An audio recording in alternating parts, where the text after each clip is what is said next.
Yes!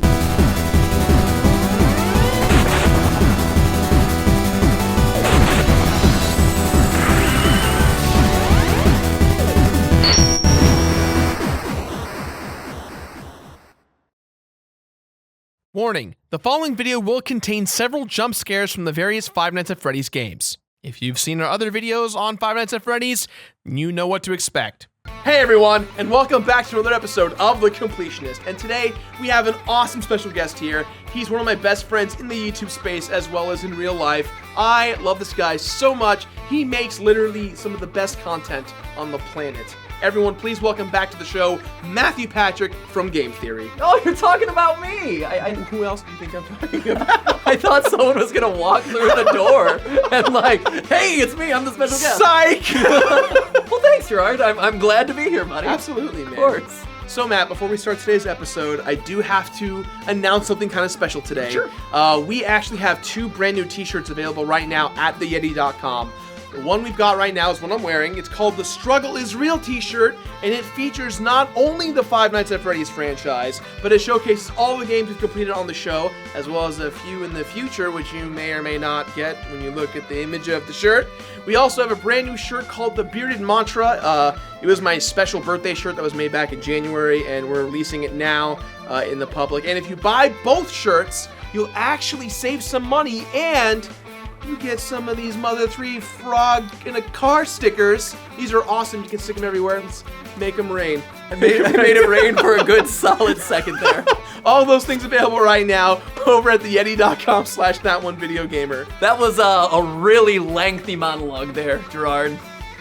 Thanks for letting me stand here and enjoy that the whole time. At least it didn't make you wear a t-shirt.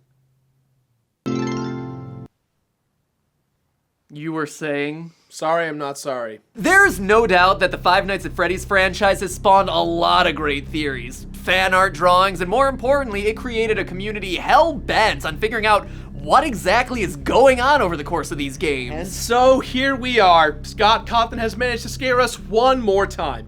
Let's see what really takes place during Five Nights at Freddy's 3.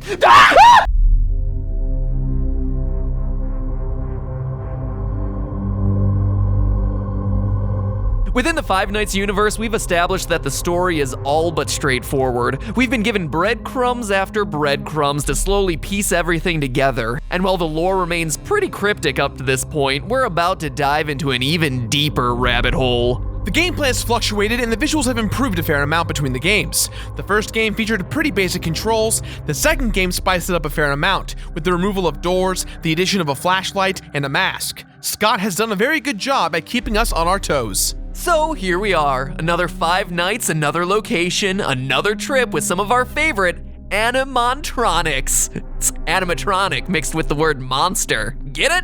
Also, if you haven't seen our other videos on this game series, check them out, or else this video isn't going to flow that well with you. And while you're at it, check out my theory videos on the lore of Five Nights at Freddy's. Didn't you reference my videos in your last two? Yeah, how's that for free promotion? All right.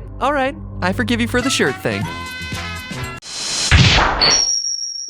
While Five Nights 2 ended up being a prequel to the original, Five Nights 3 decided to head to the opposite extreme and enter the series as a sequel set 30 years after the events of the first game. Freddy Fazbear's Pizza and the horrible unsolved murders that took place have now been passed into an urban legend, and an unknown group is looking to cash in on that story by opening Fazbear's Fright, the horror attraction. Your character enters the equation as, you guessed it, the security guard at this soon-to-be open location. The presumed owner calls you on the first night and fills you in on how everything is going with preparations for launch, including news on recent findings of relics from the Freddy Fazbear locations. He talks about a lead he has from someone claiming to have designed one of the Freddy Fazbear buildings, and that he's on the way to check it out right now to try and find more stuff for the attraction. After that, you're brought up to speed on your duties as security guard, checking cameras and vents, you know, the usual stuff. You're also told to use your maintenance panel to keep your cameras, audio, and ventilation systems up and running, because there's a serious issue with old tech they used to make the building, and if you don't keep those vents going, you'll start hallucinating. Oh, and also the place might burn down. So, yeah, there's that. It's not until night 2, though, that things get really interesting. On the previous night, the so-called phone dude apparently had some successful findings, and he tells you he found some very old training tapes for new employees, and, more importantly, a real one. Gotta go, man. Well, look, it's in there somewhere. I'm sure you'll see it. He cuts the call short and plays you one of the tapes, but now you know that things just got real. You are sharing the building with a real-life Freddy Fazbear animatronic. Every night from then on, you hear another part of the training tape, which tells you about the new hybrid animatronic suit that can be adjusted to allow humans inside of them by cranking open the springs on the back. You also learn that these new suits aren't exactly the safest, and the tape goes as far as saying, don't breathe on the spring locks, because moisture from your breath can cause the locks to come loose and, well, ugh. At the end of the night, you get to play another Atari-style minigame just like the random death minigames from Five Nights 2. These ones are definitely a lot easier to understand this time around, but they hold a ton of deep and convoluted secrets that we'll touch on later on. Wait, so there's only one animatronic, and it's not even called Freddy?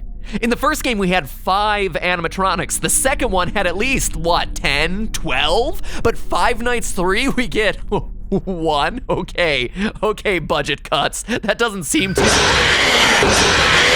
Jesus! All right, family-friendly show, no swearing.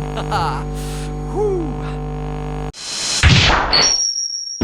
Five Nights 3 is on another level with the visuals and audio. The cameras are all decrepit and insanely staticky. All of the hallways of Fazbear's Fright are filled with stuff that looks like it's trying to kill you. Pieces of old animatronics like heads and bodies are propped up to look all spooky and end up making checking the cameras stressful because everything looks like it's the thing you should be looking for. The audio plays a big role in these games, and there are a lot of pros and just a few cons to the third game's new audio tracks. The voice work is still done solely by the game's creator, Scott Cawthon, portraying both the phone dude and also the guy from the Fazbear training tapes. The creepy ambient sounds from the second game to warn you about the approaching animatronics do make a comeback, though this time they're a little more toned back. And honestly, it works pretty well for a more subtle experience. Now, if there's one thing these games are known for, it's the jump scares, and I gotta say, it's all over the place in the third installment. Your main enemy is the animatronic Springtrap, and after the first few times dying to him, the scare factor wears off pretty quickly. On the bright side, though, the audio cue is far more reserved than the past couple of games, making this one much easier on the ears, while still being loud enough to cause a jump. On the other hand, Springtrap just kinda slinks forward towards you. I mean, look at this. He's not even that close. After getting used to the in-your-face jump scares from the other 2 games, this one just seems incredibly tame by comparison. Nesquik makes fun milkshakes. But let's take it to the other extreme real quick. The animatronics from the previous games do make an appearance as hallucinations in Five Nights 3, and they're nothing short of heart attack material. From the haunting face of Balloon Boy plastered across your screen to the ears bleeding wail of the Mangle watching you from the outside window. If there's anything that's going to make you leap out of your seat in this one, it's these guys. Aside from that, the game is very quiet overall, which makes every sound effect that much more biting and unsettling. When any of your systems go offline, the sitting and the waiting and the reboot noise are just so aggravating. It feels like it's going on for days. Little quiet things too feel loud and make you panic because you're stuck, unable to do anything while these just tick away trying to reboot. It's a very well-crafted horror atmosphere. This, combined with the sickly green color that everything seems to be covered in, makes the spookiness pretty real. Overall, Five Nights at Freddy's 3 brings the horror vibes with a vengeance. So let's get right into it. Like previous titles, this game has you checking cameras and making sure that your animatronic enemy doesn't reach the security room, because that spells the end for you. The real difference here is that unlike Five Nights 1 and 2, the third game manages to make using the camera system absolutely necessary. Originally, the camera was useful on Nights 1 and 2, maybe 3, but became almost useless on the super hard nights later on. This time around, there's no magic set of motions that make everything go automatically well. You've got to find Springtrap on the cameras and use the Balloon Boy sound cues to lead him around to keep him from moving towards you. Hello? There are 2 layers of the map, one of them being the hallways and the other being the ventilation system. You can seal shut one vent at a time, which is helpful for keeping Springtrap from skipping the whole damn place and getting straight into the security room. I'm looking at you, Camera 10. You know what you did. or didn't do. Now, what keeps you in check from just spamming the audio is that your systems will go out after excessive use, or just over time. When your audio is off, you can't halt Springtrap or lead him away. When the video shuts down, you can't see where he is, and using audio will just leave you completely blind. And when the vents turn off, you'll start hallucinating and seeing the past game's animatronics haunting the building. Most of these are triggered in specific rooms on the video feed, and when you see them in the room, it's a standard reaction to take the camera down and see if something's wrong.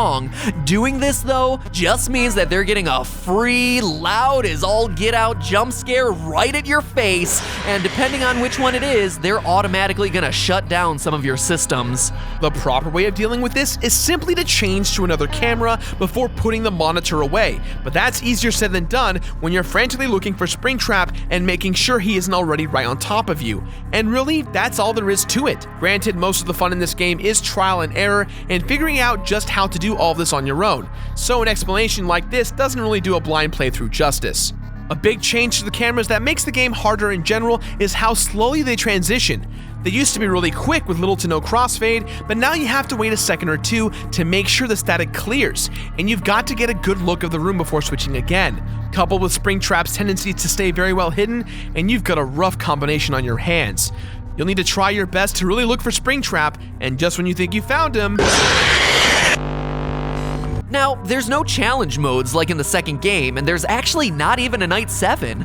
Instead, Night 6 is referred to as Nightmare mode, and is considerably harder than the previous nights. Your audio fails after 2 uses, and Springtrap moves pretty quickly. All in all, I'd say it's not as hard as the dreaded 2020-2020 modes, but it provides a good challenge. Like we said previously, this one is much less about getting a rhythm of certain actions going and more about quick thinking and prioritizing. Keeping your systems up can sometimes mean sacrificing one for a bit to ensure that you have a more important one staying up.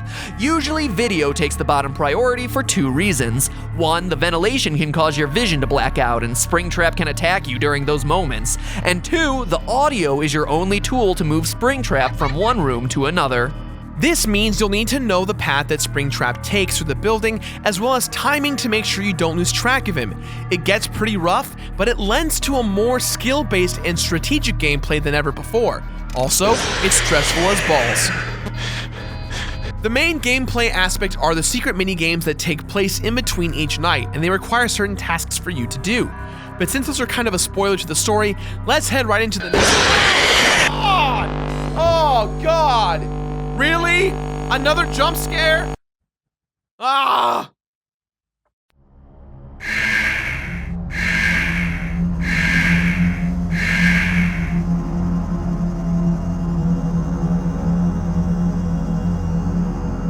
So you've passed through all of the nights leading up to this, and you've played every minigame so far. The minigames have you playing as what appears to be as Toy Freddy, Toy Bonnie, Toy Chica, and regular Foxy in a location that doesn't quite line up with either layout of the restaurants from Five Nights 1 or 2. A shadow Freddy figure floats away, telling you to follow him, and he leads you to the back corner of the building near some boarded up rooms. As soon as you reach the threshold to go into the next room up, you get an error message on your screen, and you can't access the room. As soon as you try and walk away, the infamous purple guy runs out of the room and dismantles you.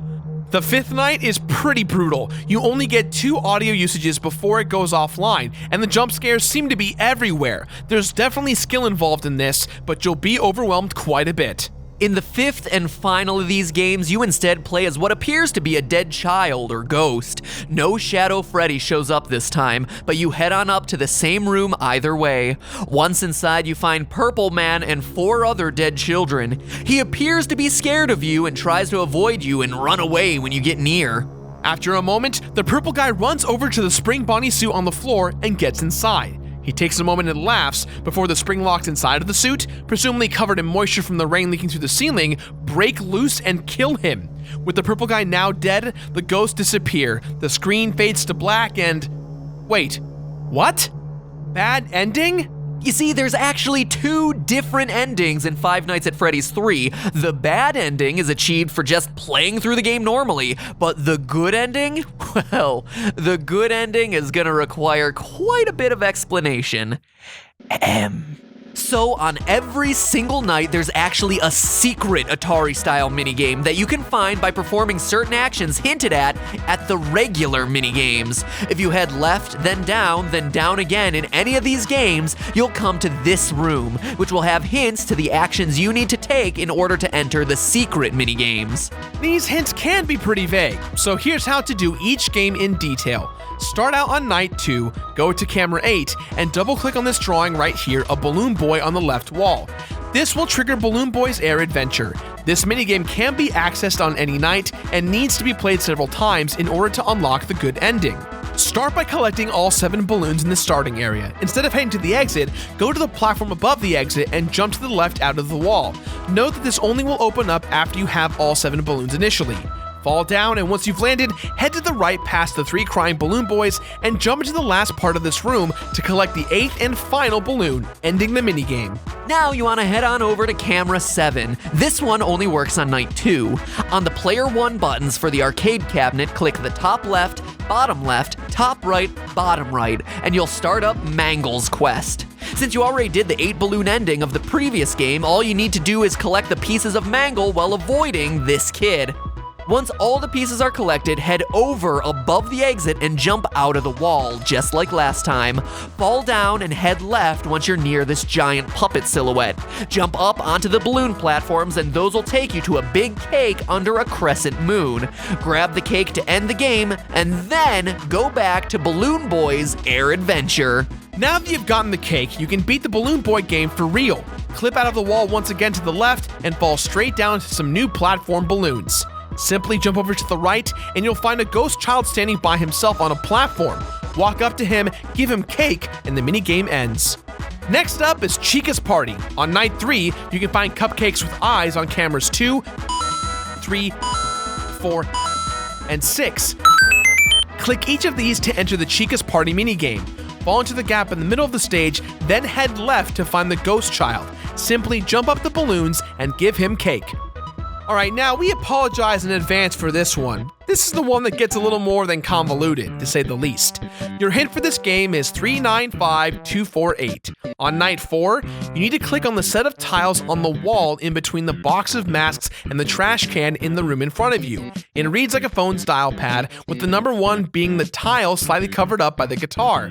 Punch in 395248 to start up the Stage 01 minigame. Let's be real for a second. I will explain this as best I can, and I am so sorry that this is confusing. First, you play as Golden Freddy. Start by walking off the stage towards the children and then turning around in the air to bump into the stage. If you do this correctly, you'll glitch out and slide through the stage until you're out of bounds. Step 1 completed. You'll fall down past 2 other stages and land on the floor. Head right 1 screen and use the right side of this room to boost up on top of it. Once on top, get positioned above Golden Bonnie and jump around until you clip upwards into the room above you. Walk over to the right wall and use it to boost up again and clip back out of the room on top. You still with me? Great. Get into the room above you the same way you did last time, right above Golden Bonnie. In this one though, use the left wall to shoot up on top of the room. You're now on the very top of the map, so simply walk over to the right and jump off the edge to end up in the Ghost Child secret room and end the minigame. Whew! Wow. What? That's it? Just wow. Come on, Beardy, we're not even done yet. Alright, okay, so the next one isn't quite as complicated. On night 5, click on the Shadow Bonnie figure on the right side of the desk to begin the Glitch Minigame. By holding W, you can fly, and by bashing S, you can change which room you're in. The rooms will be different rooms from the previous games you've already played. One of the rooms will be mostly purple with a ghost child outside on the left. You can exit the same way you exited the Balloon Boys room. Once outside of the stage, change over to the ghost child room and walk over to him to give him cake and end this minigame. And lastly, once you've completed the Shadow Bonnie game, click over to camera 3 and double-click the picture of the puppet on the right side wall. Walk to the right until you reach a table with 4 masked children standing in front of it and 1 crying. Put the cake on the table and the final minigame is complete. play your way through Night 5 successfully to achieve the good ending, signifying the dead children's souls are finally at peace.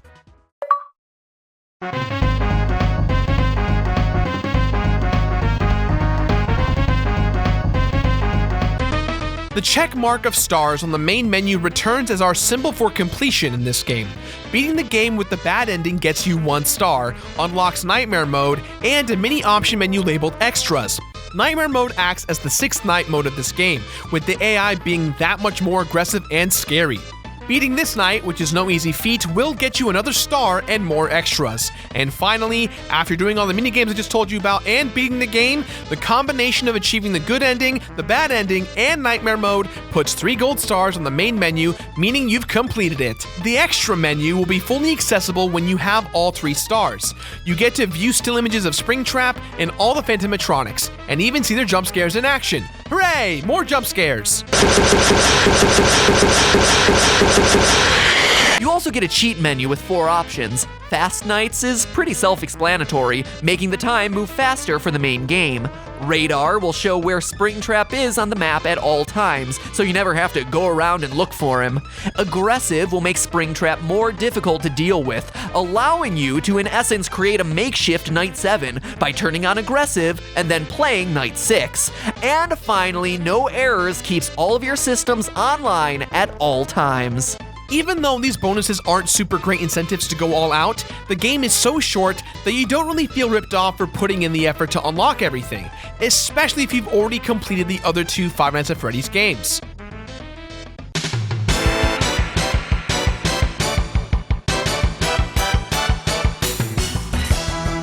Five Nights 3 really changed the direction from what we got in Five Nights 2. In the second game, there were tons of challenges for somebody interested in more than just the main story. They were difficult, they were very frustrating, and for the thrill seekers out there, they were a lot of fun.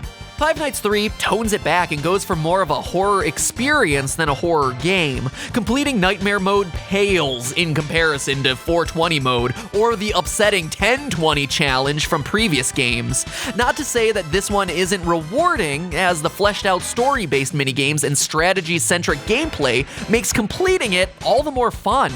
Now usually, we end our Five Nights reviews with me overcoming the difficultness of these games, with something as hard as 1020 or 420 modes. But there isn't one in this game, and this makes the end game much more easy and way more manageable considering the circumstances. The fandom of Five Nights 3, however, did come up with their own version of a completionist end. Completing Nightmare Mode with the aggressive code on is kind of the challenge, but doing so does nothing if you beat it. All in all, I think I only put about a total of 3 hours into Five Nights at Freddy's 3 once I realized how it all worked. That's not a bad thing, it's just kind of a different thing. And that's a good way to end the series in my opinion. It may not necessarily be completely different or edgy or weird, but it's a nice ending to this trilogy. If there is going to be a 4th, who knows what to expect. Five Nights at Freddy's 3 is a great conclusion to a trilogy of awesome indie horror games that answers enough questions in the story to be satisfying, yet at the same time raises enough questions to continue the series' mysteriously filled legacy. With a slightly less aggravating difficulty than its predecessors and a more focused set of game mechanics, Five Nights at Freddy's 3 may be the easiest of the trilogy, but don't knock it out, as that's not necessarily a bad thing. Everything just balances itself out. So with that in mind, guys, this game gets our completionist rating of Finish It! Finish it! Hey guys, thanks for watching. Be sure to hit that subscribe button to make sure you don't miss out on any future completionist goodness. And if you want some more Five Nights at Freddy's stuff, check out our playlist right here on the left. If you want some more game theories involving Five Nights at Freddy's, give this playlist a click on the right here. That's all the time we've got for today, guys, so please, as always, leave your thoughts somewhere on the internet. Be sure to check out our awesome brand new t-shirts over at theyeti.com/thatonevideogamer. And of course, a big thank you to MatPat for coming back on the show. It's always a pleasure having you, man. And a big thank you to Gerard and his beard, which is just, you can't experience this on the other side of the camera, but it is magnificent to behold in person. I try. Magnificent. Now you're braiding it, or like? Now, if you excuse me, I'm going to braid my beard on camera. Ooh. And by braid, I mean I'm just twisting this over and over again and not really. Here, I can French braid it here. Oh, this is where it starts. This is where. Oh, let the shipping begin. The shipping Let starts the shipping begin. You're actually doing a pretty solid job. I Thank can you. like feel. Right. Sir, at all? No, you're good. Crusty. There you go, internet. Start writing your fanfics.